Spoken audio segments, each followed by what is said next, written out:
Welcome, everybody. Thanks so much for joining us this evening. My name is Daniel Rothenberg. I'm co-director of the Center on the Future of War. So our center, this is now the 7th year of our operation. We're a partnership between ASU and New America, a DC-based think tank.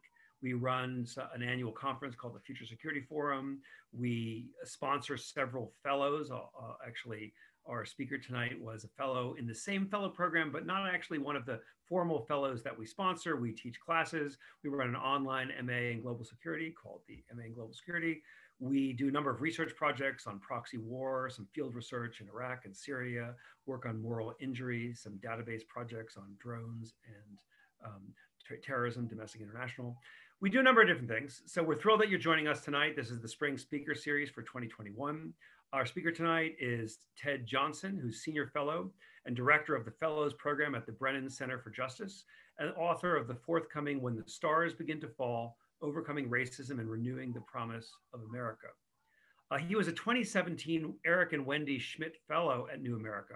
So that's one of the designations of the annual class of National Fellows. And then we support some fellows that are called ASU Future Security Fellows at New America, but they're all part of this National Fellow class.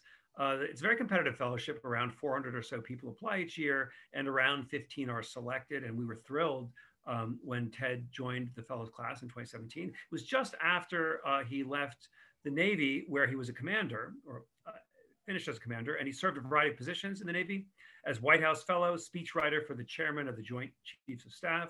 He's also written extensively on race, politics, and society for a number of publications: The Atlantic, The Washington Post, New York Times Magazine, The National Review, among others. In fact, this talk, the title is The Challenge of Black Patriotism. And that's also the title of a piece that he wrote recently, published late last year in the New York Times Magazine. I will drop into the chat box the URL for that piece. So if you want to take a look at it now or copy it and look at it later. He is a native of North Carolina, a graduate of Hampton University and Harvard University, and holds a doctorate in law and policy from Northeastern University. So we're thrilled that our friend and colleague Ted Johnson is joining us tonight.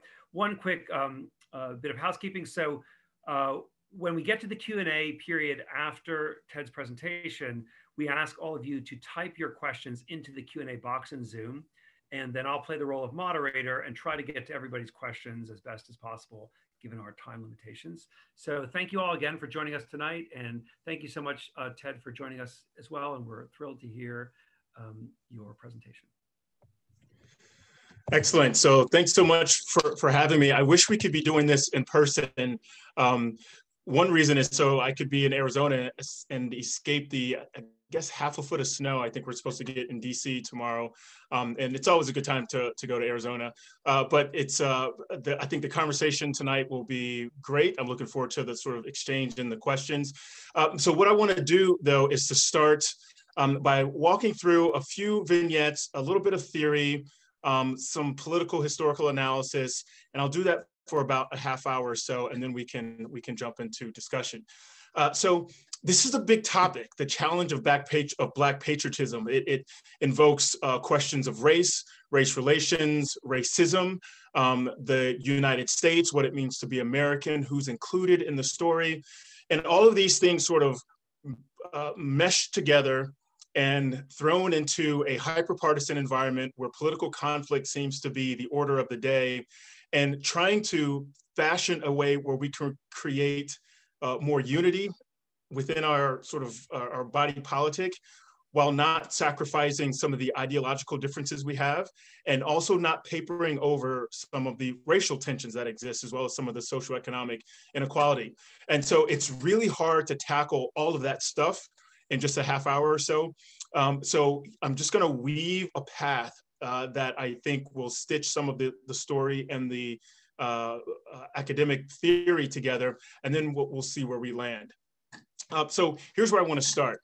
In June of 2017, okay, and this is when the National Hockey League team, the Pittsburgh Penguins, win the championship, the Stanley Cup. And as is tradition, or at least in recent years, tradition has been that when you're a professional sports team and you win the championship for your league, you go to the White House for the president to sort of tell the nation how proud he is of you and your achievements, and then you get to have that special moment there at the White House. Well, so when the Penguins show up in October of 2017 for their meeting with then President Trump, there's a lot happening in the country. The year before, Trump campaigned not only on sort of the immigration policies and the border wall stuff that he talked about, but also campaigning against NFL players that were kneeling during the national anthem. Colin Kaepernick had started the practice in 2016. And so by the time 2017 arrives, the NFL season has started up again, and NFL players are kneeling in the fall of 17. And again, the Penguins show up to the White House in October. What also happens is in June of 2017, the Golden State Warriors win the National Basketball Association's championship, and they say outright, like the night that they win, we're not going to the White House. We're not going to, pal around with President Trump when he said all of these things that we take offense to. So with this backdrop, this climate around sports teams, White House visits, and racial tensions, the Pittsburgh Penguins show up. 23 players show up. Every last one of the players there are white. They actually do have a single Black player on the team, but he legitimately had something else to do that day, so he wasn't present. And so the president is sort of telling the nation about this team, and as a dig to Colin Kaepernick and all those NFL players kneeling during the national anthem, and as a dig to the Golden State Warriors, a majority Black basketball team that is going to visit the White House, President Trump says of the Pittsburgh Penguins, 23 white men behind him, these are incredible patriots. Just so talented. They love their country so much. Well, the issue is that only 10 of the 23 players behind the president were Americans. 13 of them were either Canadian or European. So they weren't great American patriots at all. They were not Americans. 13 of the majority of the team were European and Canadian. And yet he called them incredible patriots as a way of contrasting them to these Black players in the NFL and the NBA. And so there's this calls to mind a few things. And the point that I want to connect here is that patriot is one of those words that it's racialized. It has its own ontology, its own epistemology, to where the visual of who and what qualifies as patriot or patriotic, we create a picture of those people, of what they look like.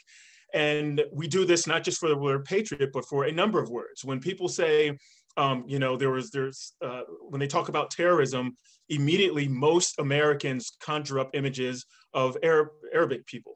When we talk about immigrants, a lot of Americans conjure up images of Hispanic people, from especially those south of the U.S. border. And when someone says something about thugs, then usually it's Black Americans that come to mind. And this isn't just me pontificating. Like there's surveys that show the connections of race and ethnicity to these particular words. And what these surveys have also shown, that when the word patriot is raised, that most Americans associate that with white Christian people. And so the fact that President Trump at the time declared this team of majority foreign nationals to be incredible patriots is a sign or a demonstration of the racialization of the word patriot. And so that sort of brings us to this piece that I wrote in the New York Times back in November. So I want to show you a picture. This is a picture that accompanied this piece in the Times. And in fact, there are two pictures side by side. Okay, one is of my great-grandfather, his name is Joe Humphrey, and we called him Daddy Joe. And the other is of Aisha Evans. And Aisha Evans was a Black Lives Matter protester who he or she's being arrested. Now, when I look at these pictures, I see patriotism in both of them. And the picture of my great-grandfather is pretty easy to see, the two flags sort of over his shoulder, looking every bit the part of a proud American. The context not here is, if you look at the number, or sort of hidden here, is if you look at the number of stars on this flag, there's only 48, which tells you that this is before Alaska and Hawaii became states, which tells you this is before 1960, and probably we believe this picture was taken right at the end of the 40s and early 50s, which means that this is during Jim Crow America. And my great-grandfather was from Southwest Georgia, a small town called Blakely, Georgia. So this is the man who could not vote, despite what the 14th and 15th Amendment said, who could not own his own land, despite the fact that we are the land of the free and the home of the brave, and have all these unalienable rights to life, liberty, and pursuit of happiness. When he was in the town and walking on the sidewalk, when a white person was coming his way, he had to get off the sidewalk to let them pass. You couldn't look them in the eye. And so this is a man who is flanked by the symbols of democracy, of liberty, of equality, and is touching exactly none of those things because of the conditions of Jim Crow South, and especially in the southwest corner of Georgia that he grew up in. His father was born into slavery, and he is only one generation removed from this institution, and still suffering from all the economic and social impacts from it. And there is a smirk in the corner of his face. He's quite proud, and there's a pride in being American that is not matched in his American experience. And I think this speaks to the optimism and the sort of hope in that the nation will one day live up to its professed principles, and will close the gap between who we are and who we profess to be. On the left, on the right-hand side here, you see Aisha Evans. Here she's being arrested. She'd driven down to Baton Rouge after Alton Sterling had been killed there by police. And the Black Lives Matter protest that was happening there, they were all told to stay off the streets, to stay out of the street and on the sidewalk. And there are armored police. You can see here, they're armored from head to toe. And Aisha is standing there in a flowing sundress, sleeveless, and defiant. And I see just as much patriotism in this picture as I do in that of my great-grandfather. This is a woman demanding justice, demanding equality, and willing to face whatever the consequences are for civil disobedience in support of her demand for the very principles the nation promises her. So this is not a new phenomenon. These pictures, again, from late 1940s all the way through to a couple of years ago, harken back to what W.E.B. Du Bois said in 1903. And Du Bois was a renowned sociologist and historian, the first African-American to graduate from Harvard with a PhD. And in his seminal book, The Souls of Black Folk, he writes, "It is a peculiar sensation, this double consciousness, the sense of always looking at oneself through the eyes of others, of measuring one's soul by the tape of a world that looks on in amused contempt and pity. One ever feels this two-ness, an American, a Negro, two souls, two thoughts, two unreconciled strivings, two warring ideals in one dark body whose dogged strength alone keeps it from being torn asunder." So when I wrote about the challenge of Black patriotism in the Times a few months ago, this is the quandary that I was sort of taking the present moment and combining it with not just my personal narrative, but the nation's story around race, patriotism, pride in country, disenfranchisement, and how all of those things dance together in a very complicated way. So Black patriotism, what do I mean by this? In the article I write, Black patriotism is an expression of national praise and chastening drawn from the same well. It cannot know only uncritical adoration, because history and lived experience remind us that the nation has often been too cruel. And it cannot only be sharp tongues and elbows, because our work and faith have a hand in America's existence and her evolution. So the point of Black patriotism is not to suggest that there is something so unique to Black people in the United States that it can't be found elsewhere. Instead, this is a particular expression of pride in country and of disappointment in how the nation has conducted itself, held together, that is connected to the very particular Black experience. But if you are an immigrant, first generation in this country, you have a set of experiences around patriotism, Americanness, and what it means to be included or excluded. If you are descended from white immigrants who came to the country in indentured servitude, or you are descended from Native Americans, or you name it, you have a story too about your American experience or the American experience of your racial or ethnic group. All of those stories build together to create a more comprehensive and powerful American story. And what this article did was try to connect the Black experience to this broader American story. But it makes this connection without whitewashing the American story. There are types of patriotism. And I think the type we're most familiar with is what scholars call blind patriotism. And blind patriotism is uncritical. It's the sort of Decatur-esque patriotism that, the old Navy admiral who once said, our country in her intercourse with other nations, may she always be in the right, but our country right or wrong, which is to suggest today it's interpreted as being very nativist and nationalistic, to suggest that no matter what the nation does, she can't really be too bad. She can't really be all that wrong. And even if she is, it's ours, and we must defend it to the last breath. And so this sort of blind patriotism is what we see lots of, and certainly the sort that is extolled the most publicly. How much you love your country, draped in flags, all of the icons of our civil religion, of the, honoring the founding fathers and the flag and the Statue of Liberty, and even the older flags like the Don't Tread on Me versions and the Union Jacks. I mean, there's this performance of patriotism that is filled with nothing but love and absent critique. In fact, the presence of critique is seen by some to denigrate or degrade the expression of patriotism. And so we've got that version. That's the one where I think we're more familiar with seeing, or at least encountering. And then there's constructive patriotism. And this is the kind that Black patriotism is connected more closely to. It leaves room for critique, not for critique's sake itself, but as an instrument to make the nation better, to help the nation become that more perfect union, to close the gap between who we are and who we say we are. And it points out our vulnerabilities and our weaknesses and our imperfections as a way of pointing to where the work still needs to happen so that we can close that gap and have the country that we want.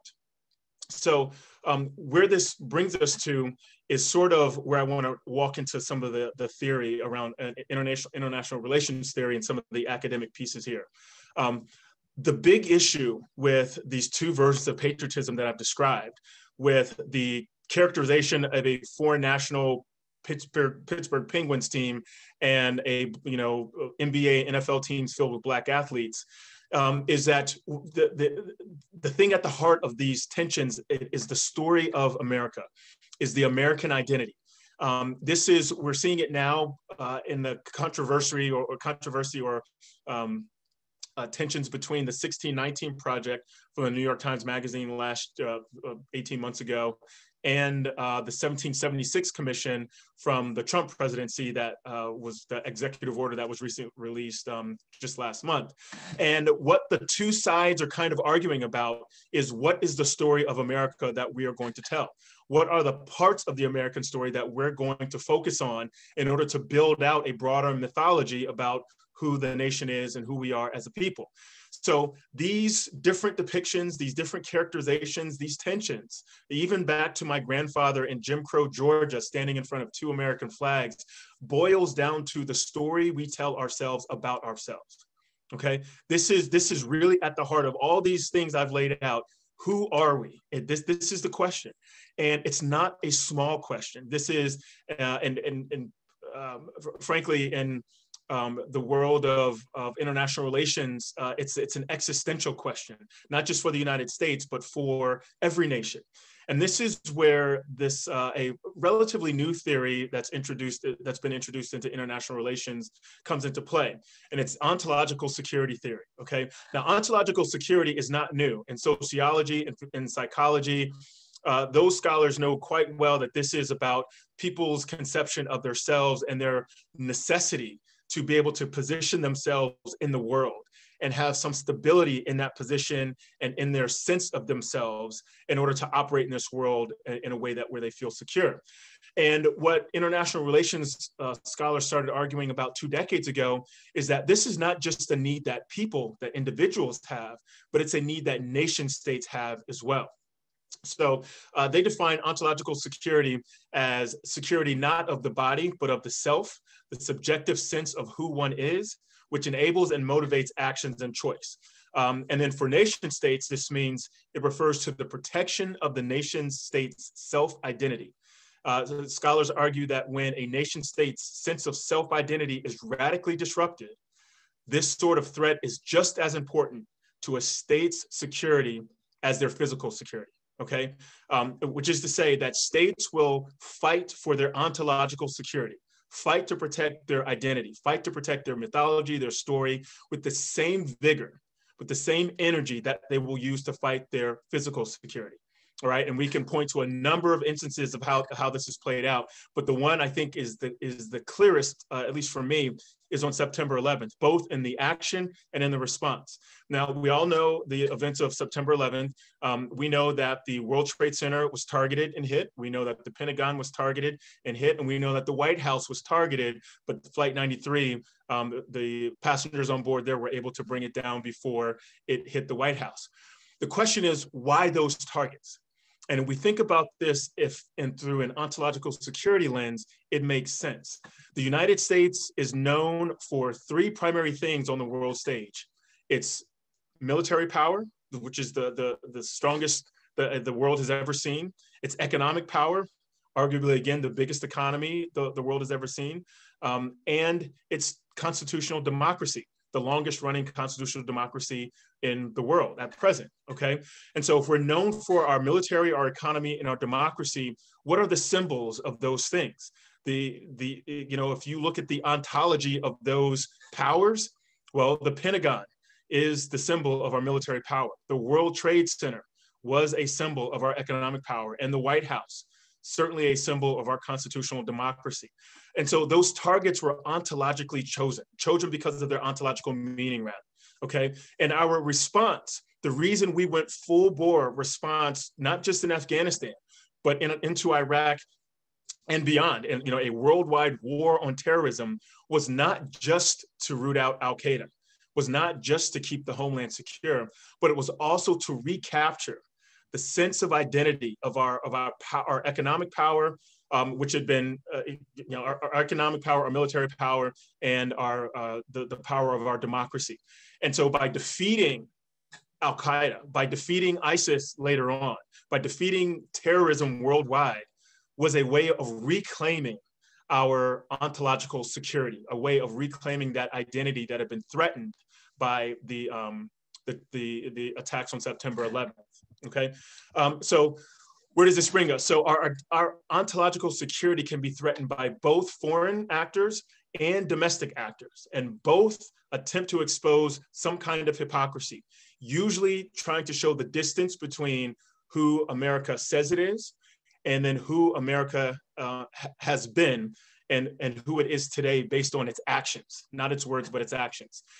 This also is long running. The Russians, right after World War II, when the Cold War began, we were going around telling the world that the democracy was the path for the future, that liberty and equality and vesting the power of government in the people was the way forward, democracy and free markets. Meanwhile, the Soviets were telling the world that communism was a better way of improving their quality of life. At the same time, or certainly in the years afterwards, a number of Southeast Asia and sub-Saharan African states are finding their independence from colonization. And there's now a war for these nations, for influence over these nations between the two superpowers, the Soviet Union and the United States. And so every time the United States would show up on the world stage in international forums or the UN or wherever and start talking about this freedom and equality and democracy, the Soviets would say, and you lynch Negroes. You kill your own people because of the color of their skin. So how good can this democracy be? How powerful, how married are you to this concept of liberty and equality when you lynch Negroes? in your own country. And certainly that doesn't play well in places like sub-Saharan Africa, for example, where you're trying to win influence. I want to share a few slides to show how other nations have leveraged this incongruence between our words and our actions in wartime. What you're looking at here is a leaflet, a psychological operations propaganda leaflet that was dropped on segregated units in World War II. This one is from Japan. This leaflet was dropped over white units, white American units in the Pacific. And what it shows here are big, burly Black men assaulting, physically and sexually assaulting white women in a factory. Because the message here is that because white men are all fighting in World War II, now their women have had to take their jobs in factories, and Black men are now working alongside white women and assaulting them, as the picture shows. And then at the bottom there in the type there, it says, "Is it getting as bad as all this? Yep, Negroes are the boss of the town now." And this is supposed to make white soldiers, sailors, airmen, Marines feel to decrease their morale. To make it seem like their families and their wives, their mothers, sisters are in danger, and that Black men who are not fighting for the country, who aren't doing their patriotic duty, are back home and assaulting the women that these men are supposed to be protecting. This was something Japan launched on us as a way of exploiting racial tensions in the United States in order to gain a wartime advantage. By decreasing the morale of the troops, which is, you know, all the way back to Sun Tzu, is critical to warfare. This is one of the things that the Japanese dropped on us. Here's another. This one is from the Germans, and this one was dropped over Black segregated units in Europe. A number of Black units had to fight with the French because white American troops did not want to fight alongside Black soldiers.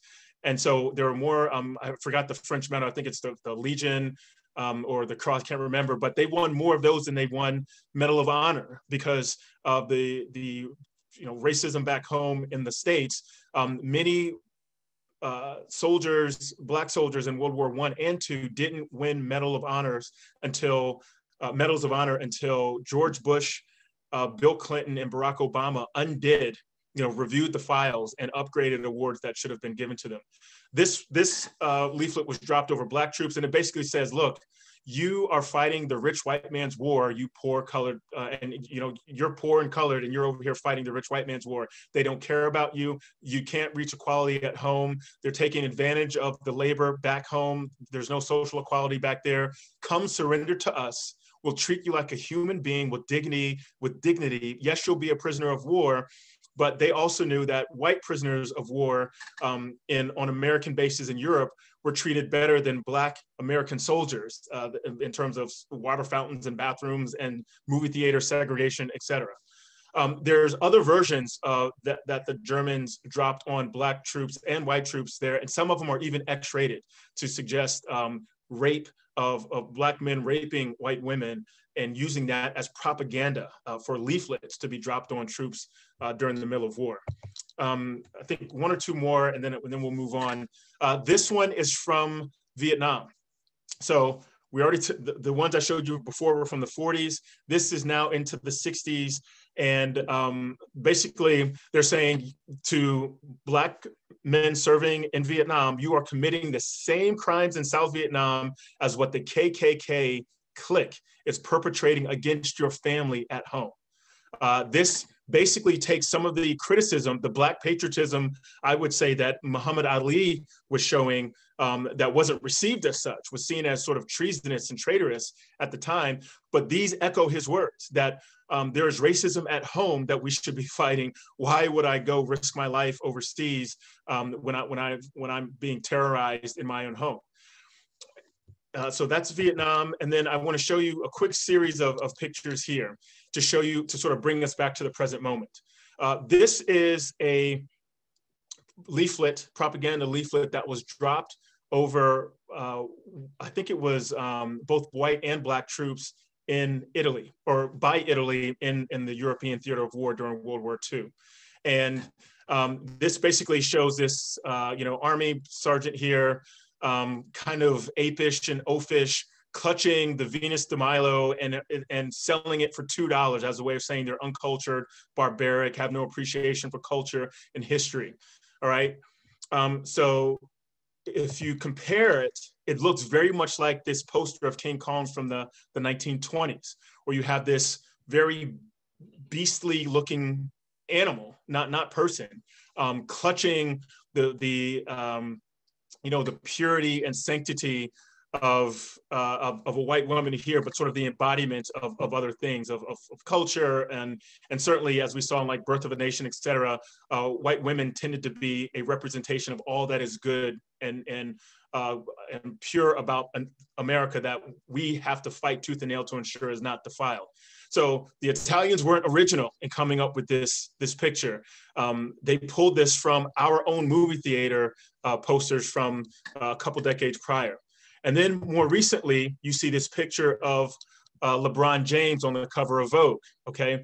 And as you can see, it's not coincidence that the motif and the framing of Black people, of white people, is the same across these three very different visual communications, one in war, one in Hollywood, and now one in present day sort of celebrity. Okay. So let's see here. What does this, so where does this kind of leave us? When it comes to ontological security, and when it comes to how especially Blackness is depicted in American history and how it's characterized in present day America, all we have to do is look at how Black Lives Matter has been talked about. They've been called a terrorist organization. The FBI for a time created a category of Black identity extremists as a way of surveilling Black Lives Matter activists in much the same way that they surveilled Malcolm X and many in the civil rights movement, the same way they surveilled folks like W.B. Du Bois, frankly, and a few Black writers from the Harlem Renaissance who they accused of being communists and trying to subvert American democracy in their political messaging and in their demands for equality. All of these things are with us today. And what the domestic actors are showing is that the nation that claimed, the very same nation that has been arguing, that was founded on the principles of liberty, equality, and pursuit of happiness, and all these unalienable rights, have not lived up to those things. And then when people call them out for falling short, those folks are then characterized as being less patriotic, as loving the nation less, as not being willing to sacrifice and contribute to the betterment of the nation for want of focusing on all of the bad decisions and all of the bad parts of our history. And so when we look at January 6th through this lens, when a mob stormed the Capitol, before they did so, the president looked out over them and called them amazing patriots. Through the day, even after the violence began, he continued to call them patriots. He's even said that he would be willing to start a third party, and what does he call it? The Patriot Party. And so this is back to where we started. This is how the word patriot and patriotic, these terms are racialized. And this is why this piece about the challenge of Black patriotism, I felt was really important to show that just because a people expose the gap between the principles the nation espouses and the actions the nation takes does not mean those people do not love the country, does not mean those people are unwilling to sacrifice for this country. Every conflict the nation has ever engaged in, Black folks have been part of it, and not just like the help, have put their lives on the line and made sacrifices all the way up to life in order to ensure the founding of the nation and maintaining its freedom.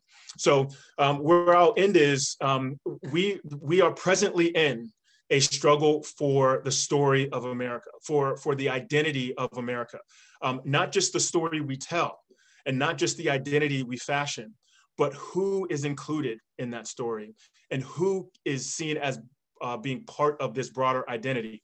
The MAGA call, that clarion call that helped Trump win office, was also exposing an ontological security vulnerability felt by a number of white Americans, especially white men in the working class socioeconomic spectrum piece of the ladder there, because they felt their version of America was under threat, that the identity that they attached to America was under threat. And so where we are now is we have to close these ontological security vulnerabilities if we hope to have a nation that can be secure from these sorts of anti-democratic impulses and threats, and can be the nation that endures and moves a little bit closer to being that more perfect union.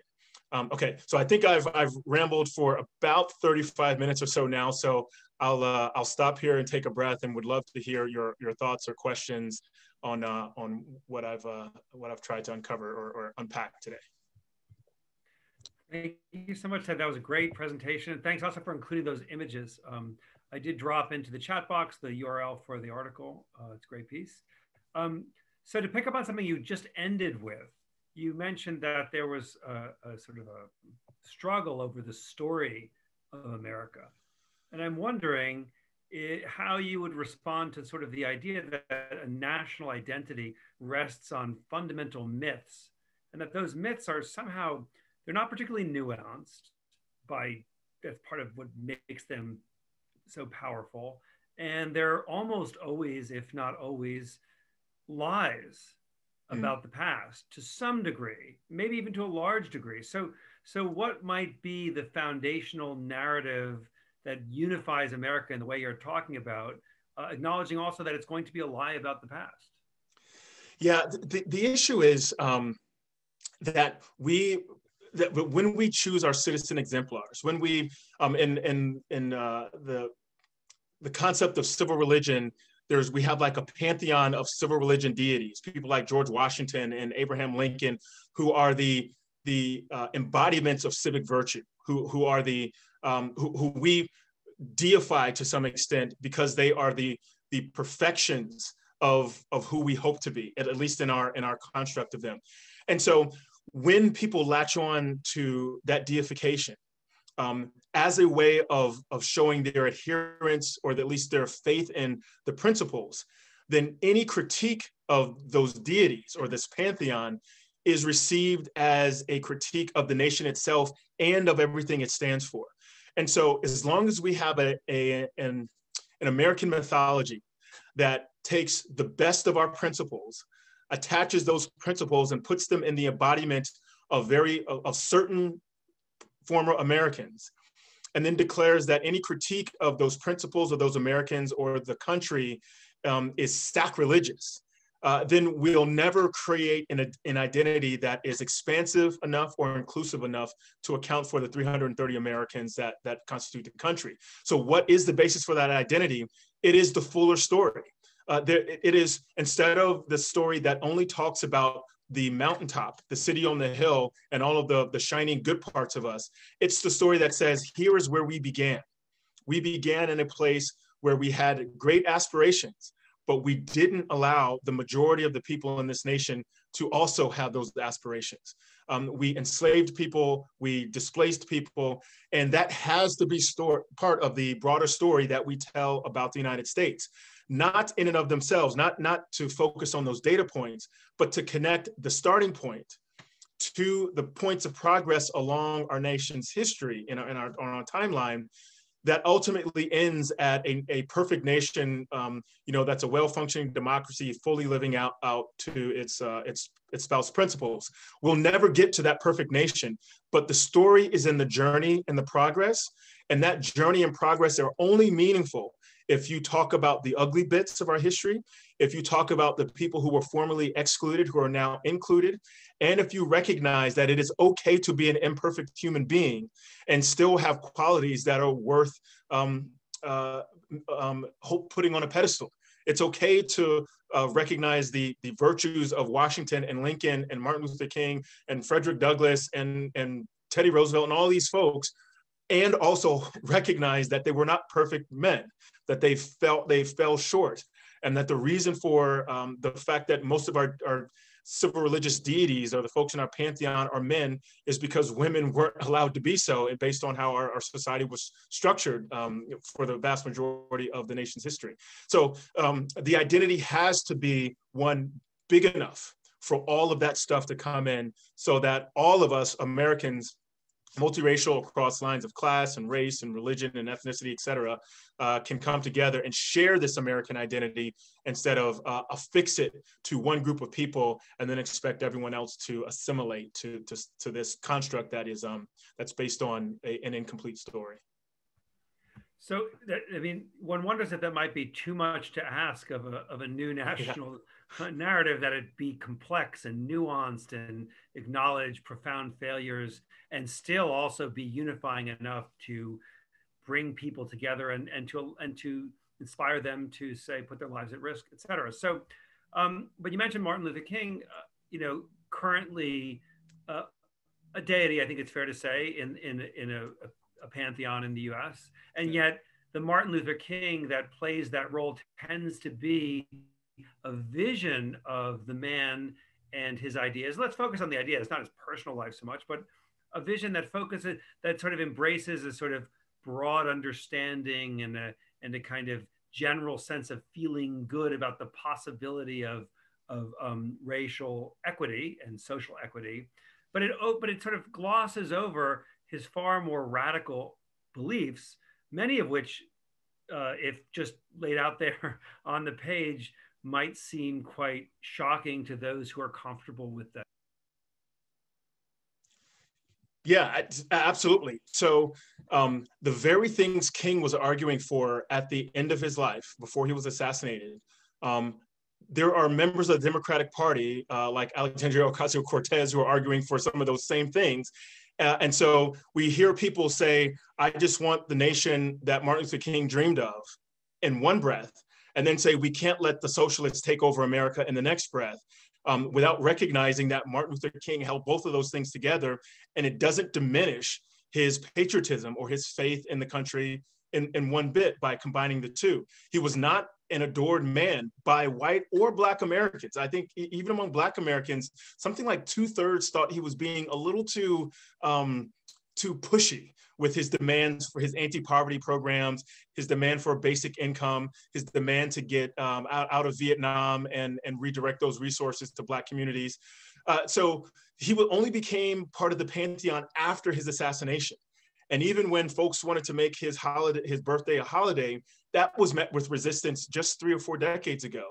And so he is a perfect example of how we have whitewashed his story to fit in this American mythology that is only uncritical and is blind patriotism and on display, instead of the more constructive version of patriotism, which accepts King for all of his views and recognizes that, one, you don't have to agree with everything to recognize that he was indispensable to the American project, that you can hold his I Have a Dream speech alongside his anti-poverty and anti-war stances, and that doing so, again, doesn't diminish his love for country or his faith in the American project.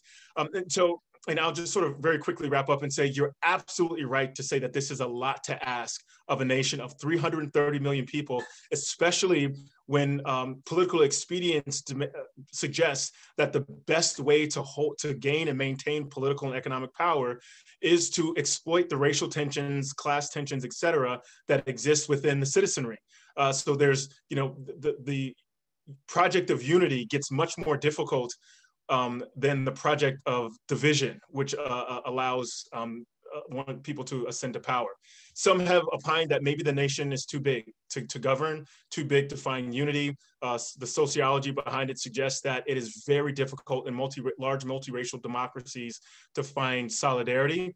And if that's the case, so be it. But then the story of the United States, the legacy of the United States, the message we will leave to posterity is that large multiracial democracies cannot be accomplished. Even when you have the strongest military, the strongest economy, and the longest enduring constitutional democracy.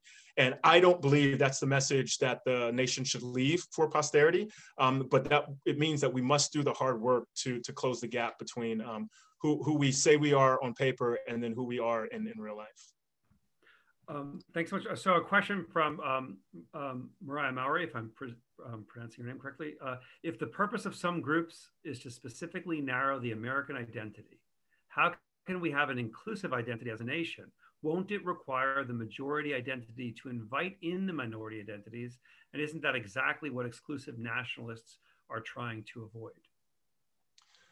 So absolutely on that last part, exclusive nationalists are absolutely trying to hoard ownership of the American identity, the American story, as a way of holding on to their status in our society, because loss of status is received as a real material loss, just like the loss of a job or the loss of a home or et cetera. This goes back to the ontological security framework, but now we're moving it back to the, from the nation state down to group level. And this goes into sociological theories like group threat theory, racial conflict theory, et cetera, which all suggest that status is something that groups tend to view as a finite resource. And so if you expand the status of citizenship, for example, you include more groups or you expand the access to the full rights and privileges of citizenship, those folks who are already enjoying it receive that expansion as a loss, even though in real terms, they've not lost anything. They may have gained some competition for housing, for jobs, et cetera, but they've not lost anything in terms of status, or I'm sorry, in terms of like material things like that live up to our nation's principles, but they do feel that loss of status, that ontological loss of sense of self and one's place in our society as a real loss. So how do we get past it? This is the question that we do not have concrete answers to. For the longest time, it was seen, war was seen as a way of making a disparate people, a dissimilar people, a disconnected people connect, because you gave them a superordinate purpose. And in this case, it would be war. There's an experiment that was done, I think it was in the 50s or so. I think it's called the Eagle Cove, I think experiment, but you should read Lilliana Mason's book where she talks about this. Uncivil Agreement is the book, but basically how the conflict between groups can lead to those groups hating one another even when they don't know each other. But if you give the two groups a task that forces them to come together, then you can sort of break down some of those walls.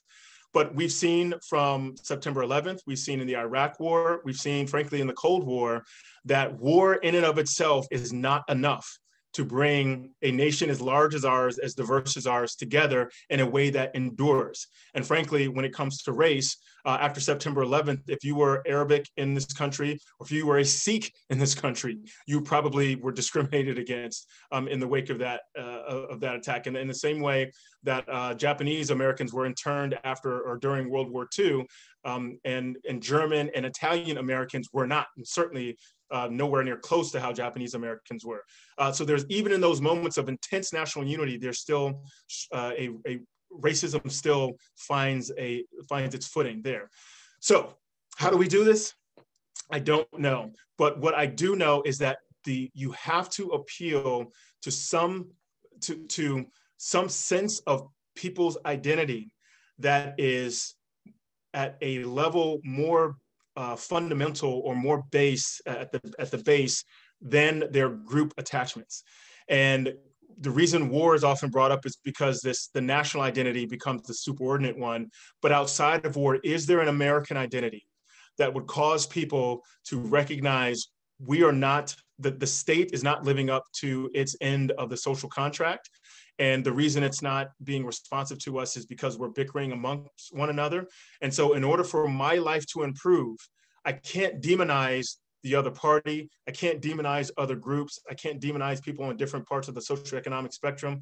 I have to recognize that the state is the entity responsible for the challenges or the roadblocks that are on my path to life, liberty, and the pursuit of happiness.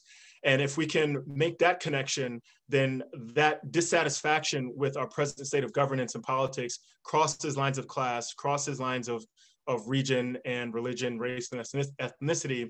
And the question is, can we find that absent a catastrophe? And it's an open question. So you spent, you're 5 years out of a lengthy and impressive military career. Recently, there's been the creation of a new commission with some very high-ranking, quite impressive members being named to that commission to deal with renaming major military bases that are currently named after Confederate war heroes, some would call, or Confederate, just prominent Confederate soldiers and leaders. So how does all of that dynamic play into what you're talking about? Partly because many of these famous names, we've actually, many folks, most folks have probably forgotten who those individuals were, even though the bases, whether it's Fort Bragg or other bases, are of course kind of etched in the memory and the knowledge and culture of the military and the largest. Yeah. So this kind of goes back to the question I ended on. What's the story we're going to tell ourselves about ourselves?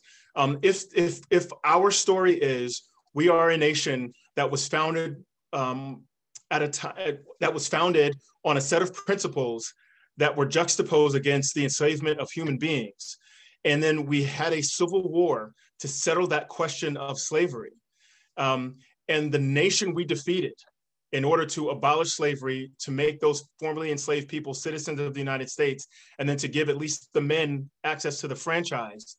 The nation that didn't want any of that stuff to happen and that killed and maimed hundreds of thousands of us in the process. If it is okay for the nation that won, for us, the United States, to fly the flag, not just the national flag of this nation that wanted to see us ruined and wanted to continue the enslavement of people, but the battle flag of this other nation on various state flags, over state capitals, and to have our bases named after the generals that waged war against us so that Black people could remain enslaved. In a time where Black Americans are the only major racial ethnic group overrepresented in the armed services today, we are behaving in a way that tells a very different story about who we are than what our words would suggest.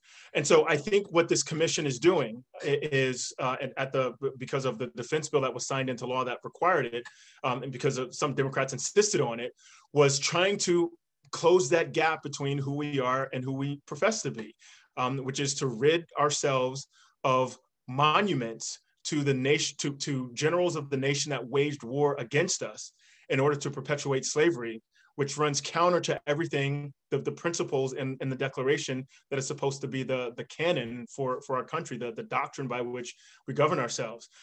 So I think this is less about the local towns being upset that Fort Bragg is named after a Confederate general, or Fort Benning, or whatever, and more about, if we're going to live up to our professed principles, then let's make sure our actions and the things we pay homage to, the things you build monuments to, become part of your civil religious pantheon. Well, let's remove all the people that wage war against us to perpetuate slavery. And I think this contributes to that broader story that also helps build a more inclusive and expansive conception of the American identity by removing those who would suggest some Americans are less American than others, and frankly may not be worthy of the title at all. Yeah, but of course it is a real struggle over the national identity. There are many individuals, certainly fewer states and other formal bodies that fly the Confederate battle flag, but all over the country you see that, and those who revel in that imagery tend to describe its value and purpose not as kind of celebration of slavery or even a celebration of the Confederate movement, but rather something to do with pride and identity. The point being that the narrative presentation of this is not necessarily about what you're raising. It's about deeply felt understandings, which might not be so amenable to your claims, historically correct as they may be. Yeah, well, but I would say that those attachments didn't happen in 1865 or 1870. A lot of these monuments and sort of this resurgence of the Confederate flag happened with white citizens councils and the Ku Klux Klan in the late 19th, early 20th century, and certainly in response to Brown v. Board and the desegregation of public schools and the sort of finding separate but equal to be unconstitutional. And so if this was really just about history and heritage, then the battle flag, it would never have left the public's consciousness. Like, it would have always been sort of displayed, and the narrative that accompanied it would be one about history and not about principle. But the fact that it arose among white terrorism in the South, among frankly nationwide rejection of Brown v. Board in certain communities, suggests that the racial component of that flag is the part that that is sort of responsible for its resurgence. And I would just say, sort of tying it back to the story, that is not necessarily meaning that folks who take pride in the flag hate Black people, but it does mean that they have a particular conception of who and what America is and who and what America's history is, that aligns itself along lines of race and probably religion in a way that isn't necessarily aligned to the strictest interpretation of our principles espoused in our Constitution now and in our Declaration. An interesting question here from Rashab Chadi, who says, I'm just going to read it. Do we see the same sort of caricature of persons of color with a propagandistic purpose in modern warfare as we did in the Vietnam War, World War II, and other battles that you mentioned? You showed us some very illustrative images. And this is in reference to Russian interference in the elections or American involvements abroad. And if so, do you have examples, understandings of this sort of use? And if so, could you describe them? Yes, absolutely. It continues today. The Russian interference in 2016 is a perfect example of them not creating anything new, but doing what other nations have been doing for centuries, but certainly over the last century. So of the many ways Russia tried to influence people's behavior in decision-making processes during the 2016 election, one of the things they did that targeted both Black and white Americans was to play the race card in two distinct ways that I'll call out.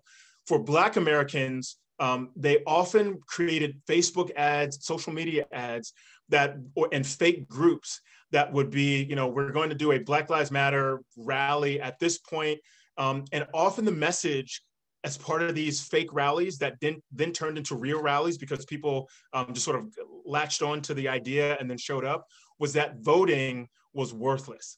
That voter suppression meant that states weren't going to count Black people's votes anyway, that it didn't matter who won because politics is so corrupt that Black people's demands for economic equality and social equality were going to fall on deaf ears anyway, that there was no way in the world, even if your preferred candidate won, that people would recognize that win as legitimate. And so sitting out the election would be a way to show the nation how important Black people are. And that's a way of in the same way that boycotts work to convince companies to change their policies, or the Montgomery bus boycott convinced the city of Montgomery to change its ordinances around bus travel, then boycotting elections would force American democracy to reckon with the power of Black folks. So that was one message that was, there have been Senate reports on this, there have been private companies have reported on this, and that's one message they use through American mediaries to get to Black audiences. Another message was Black Lives Matter centric too, but in this one, it was Black people with guns. And they showed this to white audiences, particularly those in the white working class and those below the poverty line, to suggest that Black people with guns are coming. They are infesting your communities. They are violent. They are criminal. And you have to protect yourselves. You have to put in a government that's going to keep these Black terrorists, these Black Lives Matter terrorist people at bay if you love your country. If you want to protect the country of your forefathers, of your grandparents, if you want the Leave It to Beaver nation that you grew up in or your grandparents grew up in, you've got to, this is the threat. And not only this threat, but then it's sort of paired with the hordes of immigrants raiding our southern border. So it is absolutely racialized. It is absolutely propaganda meant to undermine our democracy. And it is absolutely a tactic that foreign nations continue to use, just as World War II adversaries used, 80 years ago. So thank you so much. Ted, we're coming to the end of our hour here. So I thought I'd give you a chance to maybe have some sending off, closing comments about your subject. It's such an important subject, and you're touching on issues that really lie at the heart of our country and about the way forward. Yeah, so where I'd leave you is I actually tried to find a way through this mess in the book that I've got coming out in June. It's called When the Stars Begin to Fall. Pre-orders are open, so go to Amazon, Barnes & Noble, your favorite book provider, and pre-order it. And the book makes a series of arguments that I'll summarize very quickly. The first is that racism is an existential threat to America, not the geopolitical entity of the United States, but the principles, the promise of America, that we cannot be both racist and believe in liberty and equality. One of those two things has to give if we're going to, in order to move forward. And so I argue that that structural racism is a threat to the promise of America, the ideals we hold true. Now, the second part of the argument is that the way out of this threat, or the way to defeat this threat, is through creating a multiracial national solidarity, where people across lines of race and ethnicity find bonds of kinship with one another, where democratic strangers become civic friends, as a way of holding the state accountable for its breach of the social contract, that is not being responsive to the will of the people, and instead fostering division, political division between us. And that the third leg of this stool is that there are characteristics within Black America that we can glean from the Black experience that will help us understand what a national solidarity could look like. Those three characteristics that I pull out in this book: one is superlative citizenship, which is to say that people continue to live up to their end of the social contract, even when the nation doesn't. And the examples I use are, for example, like Black folks in the military, people who were enslaved, ran away from slavery to fight in the Union, in the Continental Army, in order to fight for the nation's independence. And they fought in the Civil War, in the War of 1812, and the World War I and II, even though slavery and Jim Crow prevented them from ever realizing the equality, the liberty, or the democracy that they were fighting for. So this is superlative citizenship, doing everything required of you and more to preserve the country, in hopes that the principles the country holds dear will one day touch you. The second is, I call it trickle-down citizenship, but this is when you marry your group interest to the national interest. And here I make connections between the civil rights gains between 1948 and 1968 to the Cold War, and showing how without the Cold War, we probably don't get the desegregation of the military all the way through to the Civil Rights Act, Voting Rights Act, and Fair Housing Act of the 1960s, without also having our ontological security threatened by the Cold War and the Soviets. And then the third piece here is that this solidarity is both political and it's civic. It requires us to hold each other accountable and sort of sacrifice for one another, and for us to work together to hold the state accountable for what it's supposed to do. And then the last three things it says is that the state must, the way forward has to be color conscious and not color blind. That racism is not an issue between white and Black people, but it's a crime of the state that the public needs to hold the state accountable for.